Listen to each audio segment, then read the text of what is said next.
Pieces of Advice, the place which changes people's lives.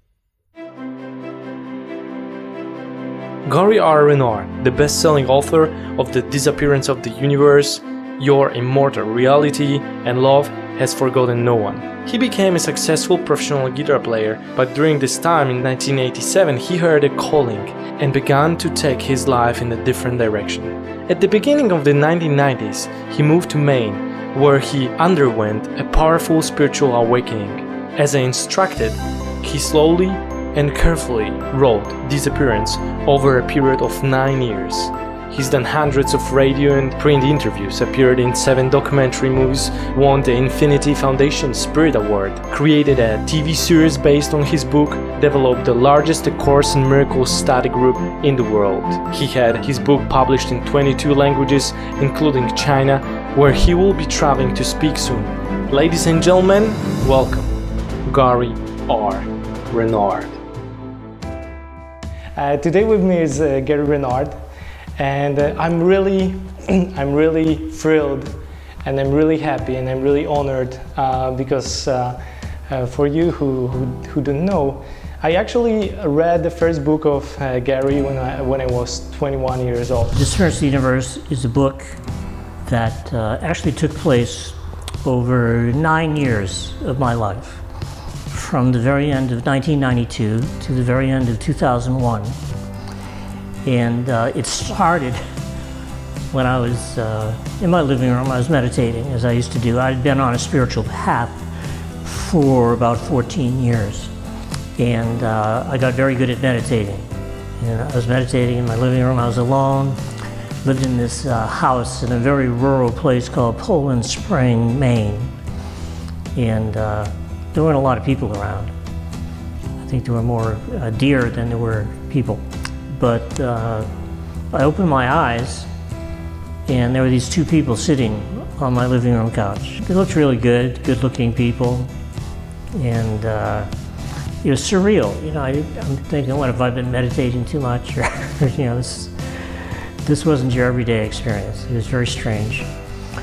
But they started to speak to me. The woman started to speak to me, and you know, what she was saying sounded very interesting.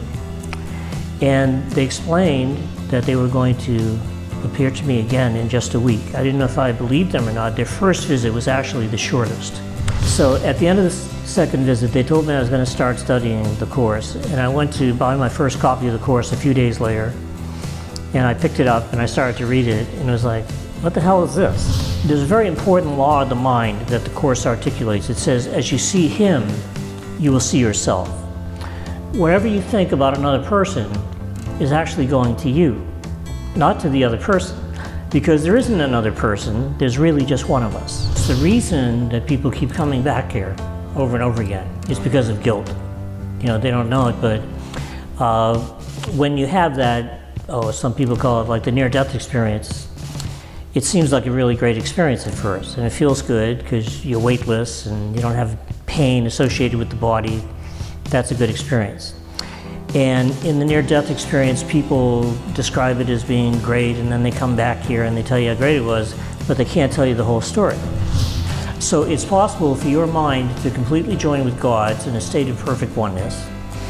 And when you have that experience, it's like the peak of a perfect sexual orgasm, except this orgasm never stops. Ultimately, you are God, but people don't want to say that because it sounds arrogant, you know, I am God. But when you think about it, the Course would say that that's not arrogant. That's merely acknowledging the truth. And what is really arrogant would be to think that you could be separate from God. Well, I can't tell other people what the purpose of their life is, but I can tell them what the purpose of my life is. And the purpose of my life is to forgive as much as possible and get the hell out of here and go home. You know, it's okay to be successful in the world. It's okay to have fun. It's okay to have a good time. The Course does not ask for sacrifice. If you can get to the point where you're realizing that this is a dream and that it can't hurt you, then you don't have to react. The Course says you would not react to figures in a dream. You knew that you were dreaming. Do you like what you've seen here? Watch the full interview on 5piecesofadvice.com. Subscribe and sign up for our email updates for other exclusive content.